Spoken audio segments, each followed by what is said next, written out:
बिस्मिल्लाहिर्रहमानिर्रहीम। जैसे कि आप सब लोगों को पता है कि परसों रात से एक मरी कबाइल की एक न्यूज़ सर्कुलेट कर रही है, चल रही है सोशल मीडिया में कि खान मोहम्मद मरी की फैमिली जो सरदार ने अगवा की हुई थी, उनमें से दो बेटे और एक उसकी अहलिया को कत्ल कर दिया। और बाकी जो चार लड़के हैं और एक लड़की है उसको अपने पास अगवा करके रखा हुआ है। तो अभी मेरे सोर्सेज ने मुझे बताया, मेरी इंटेलिजेंस जो है उनने मुझे ये बात बताई है कि रबू जिंग नामी बंदा, वडेरा रबू जिंग, मैं इसको बहुत पहले से जानता हूँ। उसके घर पे इसके खान मोहम्मद के दो बच्चे मौजूद हैं, दो या तीन या चार या जितने भी हैं। वो उनसे ज़बरदस्ती ये बयान दिलवाना चाह रहे हैं कि हमें इनाम शाह ने जो है ना अगवा करके रखा है और हमारे भाइयों को, माँ को इनाम शाह ने कत्ल करके हाजी कोर्ट में फेंकवाया है। तो मेरी वीडियो बनाने का मकसद सिर्फ ये है कि अगर इनाम शाह ये हरकत करनी होती तो इनाम शाह क्यों उस मामले को हाईलाइट करता, पहली बात। दूसरी बात ये कि मैंने कल अपने फेसबुक पेज पे पिक्चर्स अपलोड की थी इनके बच्चों की, जो सरदार की उस टाइम वहाँ पे खातिर तवाज़ी करते हुए, उसके दस्तरखान लगाते हुए, झाड़ू मारते हुए, उसका खाना परोसते हुए। तो सरदार साहब इस चीज़ को कहाँ पे आके जस्टिफाई करेंगे, कैसे उस चीज़ का जवाब देंगे कि ये बच्चे उसके घर पे क्या कर रहे हैं? क्या मैं इतना ताकतवर हूँ कि वो काम सरदार के घर पे करते हैं, मैंने उधर से उठा लिया उन बच्चों को, सरदार ने कुछ नहीं कहा, मैंने उनको मार दिया, सरदार ने कुछ नहीं कहा, किसी प्लेटफॉर्म में किसी मीडिया में आके कोई बात नहीं हुई। दूसरा ये कि जहाँ तक वडेरे रबनवाज जिंग की बात है, तो वडेरे रबनवाज जिंग कल रात 9 से 9:30 बजे डीपीओ नूर मोहम्मद बजाज के साथ हाजी कोट बारखान, जो हमारा आबाई गांव है, आबाई घर है, वहाँ पे जाता है। ये उसके कॉल रिकॉर्ड इंशाल्लाह मैं कल, आज या कल में निकाल के मैं ये अपना बाकायदा फेसबुक पेज पे लगाऊंगा कि वडरे रबनवाज जिंग की आमद हुई है कल रात 8 और 9 के दरमियान हमारे घर पे। अब अंदर क्या हुआ है, इनने बच्चों को वहां से अपनी तहलील में लिया, वहां से खोलू लेके गए हैं या जो कुछ भी किया, अल्लाह बेहतर जानता है।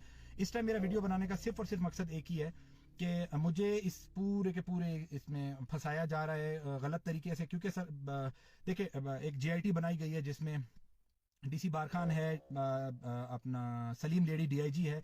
ये तो सरदार के बंदे हैं। DC बारखान तो वैसे ही सरदार के नीचे काम करता है। और जहां तक है DIG सलीम लेडी साहब की बात, वो तो सरदार साहब से तो बहुत ज्यादा डरते हैं। वो तो है ही उसके बंदे, उनको लाने वाले वो हैं कि आप जिस तरीके से भी काम करें, जो भी करें, मुझे कोई एतराज नहीं है। और DPO नूर मोहम्मद बड़ेज का मुझे उसकी तारीफ करने की जरूरत ही नहीं है।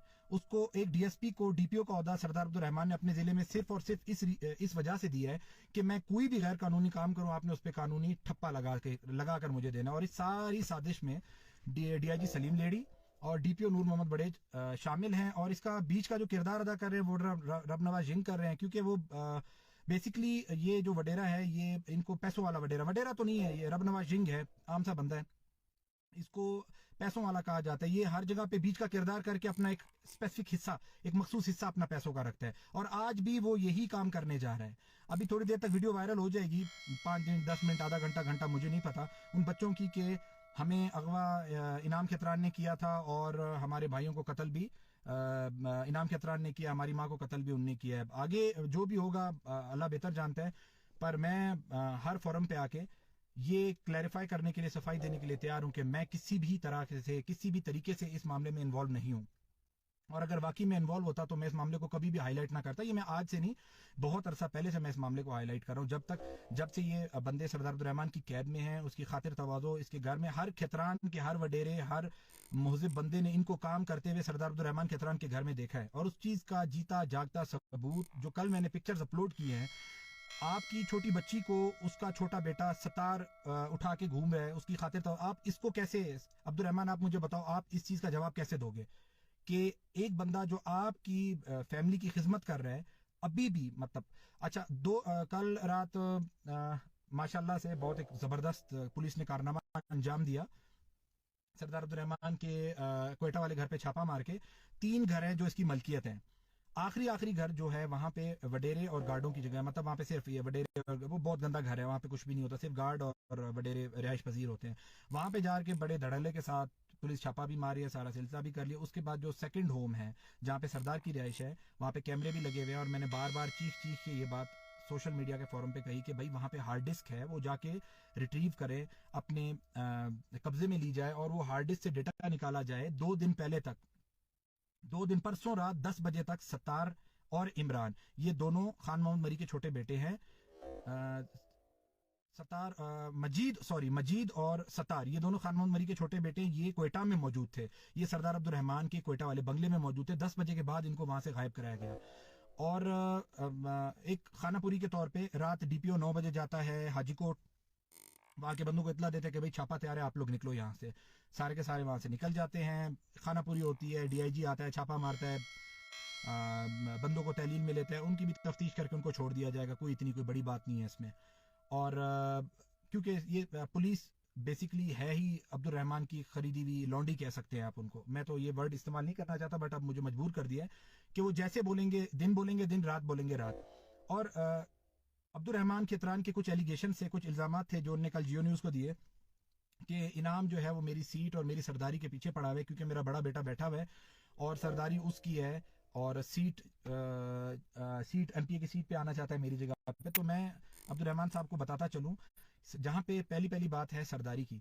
सरदारी आपकी ना आज थी, ना कल है, ना परसों। सरदारी है कौम की, मरी कौम, नूनी कौम और खतरान कौम। हमारे यहाँ पे तुमंदारी वाला निज़ाम है, कानून है जो 400-500 साल से चला आ रहा है, जिसमें सिलेक्शन नहीं होती, इलेक्शन होती है। ये बिल्कुल ऐसे होता है जैसे हमारे जनरल इलेक्शन होते हैं। सरदार जब तक जिंदा है अब्दुल रहमान, तब तक वो सरदार है। जब वो मरेगा, हम लोग 9 भाई, हम 9 भाइयों में से कौम किसी भी भाई को, पहले नंबर को भी, 8वें को भी, 5वें को भी, चौथे को भी, 7वें को, किसी को भी सरदार बना सकती है। ये कौम की मर्जी है, ये मेरी या सरदार अब्दुल रहमान की मर्जी नहीं है।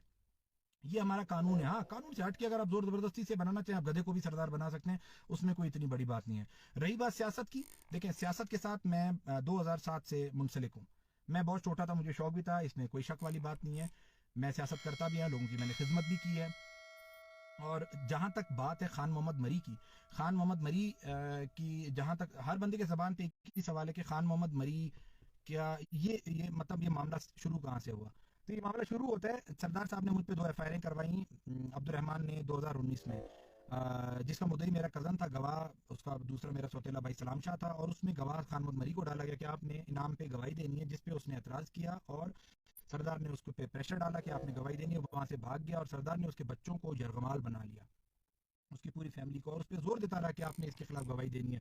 बट मैं हक और सच की बात करूंगा कि खान मोहम्मद ने कहा कि मैं ना आज तक उसको देखा है, ना मैं उसको जानता हूँ, मैं उसको कैसे गवाही दूँ, और बाप बेटे का मतलब मैं बीच में क्यों हूँ। इधर से मामले खराब हुए। उसके बाद खान मोहम्मद मरी का एक कसूर है कि उसके घर पे अगर बेटी ना होती, शायद हो सकता है कि आज उसके बच्चे उसके हवाले होते। उस टाइम उसकी बेटी 7 या 8 साल की गालिबन होगी। जिस तरह टाइम चलता गया, उस तरह उसकी बेटी भी बड़ी होती गई, और जब वो बड़ी हुई तो सरदार अब्दुल रहमान को खूबसूरत लगने लगी, या जिस तरीके से भी उसकी हवस का शिकार जो भी उसने देखा उसको। और जब वो 14-15 साल की हुई तो इसने उसका रेप करना स्टार्ट कर दिया। यहाँ से असल मामला खराब होने यहाँ से स्टार्ट हुए। तो उसके बाद ये बात खान मोहम्मद को भी पता चली। खान मोहम्मद ने इस पर रजिस्ट किया, मुख्तलिफ मीडिया प्लेटफॉर्म इलेक्ट्रॉनिक और सोशल पे गया, उस पर अपनी आवाज़ बुलंद की, चीखें मारी, चिल्लाया कि भाई मुझे मेरे बच्चे बाजियाब करा के दो, डीआईजी आईजी। हाँ, ये बात ज़रूर है कि वो किसी को दरखास्त नहीं देता। उसकी वजह ये है कि वो उसको अपने जान के लाले पड़े हुए थे, क्योंकि सरदार अब्दुल रहमान ने खान मोहम्मद मरी को जान से मार देने की धमकी दी हुई थी कि तुम मुझे जहाँ भी मिले मैं तुम्हें मार दूंगा। उस डर से वो आज तक छुपता फिर रहा है। इनफैक्ट मुझे पता है कि ये मामला होने के बाद, सिलसिला होने के बाद मेरी जान को भी खतरा है, पर मैं अपनी अल्लाह की ज़ात से डरता हूँ, बंदे से मैं नहीं डरता। तो मेरा ये वीडियो बनाने का मकसद सिर्फ यही है कि आप लोगों तक हक और सच की आवाज़ पहुंच सके। मैं आज भी गरीब की आवाज़ बना हूँ, कल भी बनूंगा और परसों भी इंशाल्लाह। मैं हक सच के लिए आज भी लड़ा हूँ, मैं कल भी लड़ूंगा, चाहे मैं किस भी लेवल पे क्यों ना हूँ। नौजवान हूँ, अल्लाह ताला ने मुझे हिम्मत दी है, ताकत दी है, मैं लड़ूंगा। मैं गरीब की आवाज़ बनूंगा, जहाँ पे जो भी जुल्म करेगा, जहाँ तक मेरी ताकत होगी मैं उससे बढ़ के उस पर आवाज़ भी उठाऊंगा, उनका मुकाबला भी करूंगा, जहाँ तक मेरी हिम्मत होगी। और रही बात इनकी ये जो अभी वीडियो बनने जा रही है, तो मेरा पैगाम है रबू जिन को कि मेहरबानी करके पैसों से आगे भी सोचें। ठीक है, सरदार अब्दुल रहमान के पास बहुत पैसे है, अरब खरब पति है, सारी दुनिया को पता है, इसमें कोई बड़ी बात नहीं है। सीएनडब्ल्यू का मिनिस्टर है, कितनी कमीशनें या जो हिसाब किताब है, जहाँ से भी उसका पैसा आता है वो सारी दुनिया को पता है, कोई छुपी हुई बात नहीं है। तो कहीं पे ईमान को भी सामने ले आएगा। और आपकी पूरी मरी कौम है, ये बात कितना 10 लाख लोगे, 20 लोगे, 50 लोगे, कितने कितने तक चलाओगे, साल 2 साल 5 साल। यहाँ आपके कौमी लेवल का मसला है। आप अपनी कौम को देखो, मरी कौम को देखो। मरी हमारे भाई हैं, हमारे सीवानदार हैं, हमारे पड़ोसी हैं। हम उनकी कल भी इज्जत करते थे, आज भी करेंगे, परसों भी करेंगे।